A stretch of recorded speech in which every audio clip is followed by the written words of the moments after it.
This is the season overview for the 2021 Chicago Bears. We're going to be basing it off of who was the most disappointing player, the breakout player, the most surprising player, and team MVP. I will give you a rating of the season overall out of 10, as well as a future rating out of 10. If you guys are new, be sure to leave a like, subscribe to the YouTube, and with that said, let's get right into it. Our first one is for most disappointing player. Honorable mention, Cole Kmet, but Allen Robinson is taking home most disappointing player for this year. Now, Allen Robinson was just ass this year. Not really his fault. They barely gave him the ball. He did not really communicate with the team, and I can't really say I blame him. Last year, he caught 66% of his targets, 1,250 yards, 12 yards per catch, 6 receiving touchdowns. This year, got 58% of his targets, 400 yards, about 11 yards per catch, and 1 receiving touchdown. He did miss some games due to COVID and I believe injury, but Allen Robinson was just not targeted this year. He did not communicate with head coach Matt Nagy, as we've seen recently for pretty much the entire season. All these stories about Matt Nagy are really warming my heart.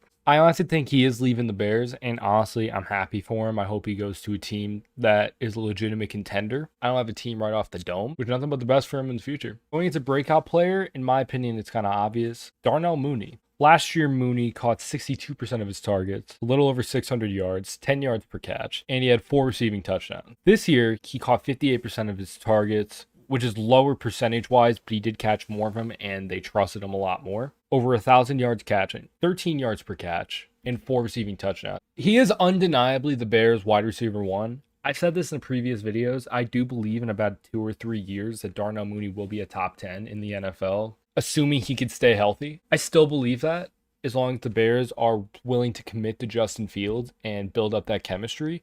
I think that is a very realistic expectation. Most surprising player and team MVP are sort of lumped into each other. So the most surprising and team MVP is Robert Quinn. Robert Quinn took a major leap from what he had last year and had his best season undeniably of his career this year. Last year, he had 20 combined tackles, 2 sacks, 3 forced fumbles, 1 recovered. And this year, he had 49 total tackles, 18 and a half sacks, which was second in the NFL, 4 forced fumbles. Quinn was a beast this year. In my opinion, the best player, one of the best defensive players in football. He would probably be in Defensive Player of the Year candidacy if the Bears had made the playoffs. The Bears were just so dysfunctional and such a mess this year that was not the case. And unfortunately, it's a wasted season. However, he did break the Bears franchise record for most sacks in the season. So, W. The rating, I rate the season personally as a 4 out of 10. I believe we severely underperformed, and it was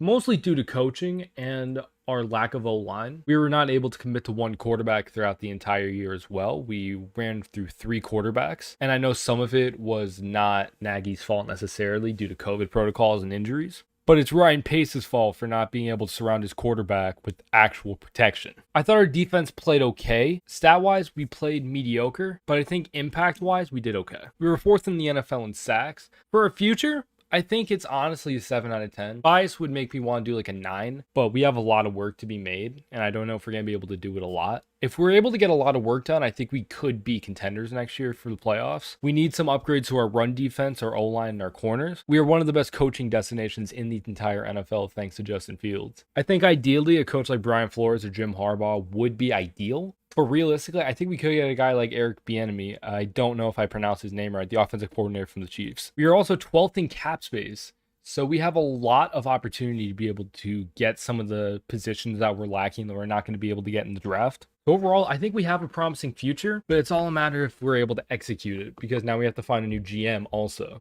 That's my season overview for the 2021 Chicago Bears. Let me know what you guys think down in the comments. Be sure to leave a like once again. Subscribe to the YouTube channel if you haven't already. Follow the TikTok if you haven't already. And with that said, thank y'all for watching. I'll see y'all later. Peace out.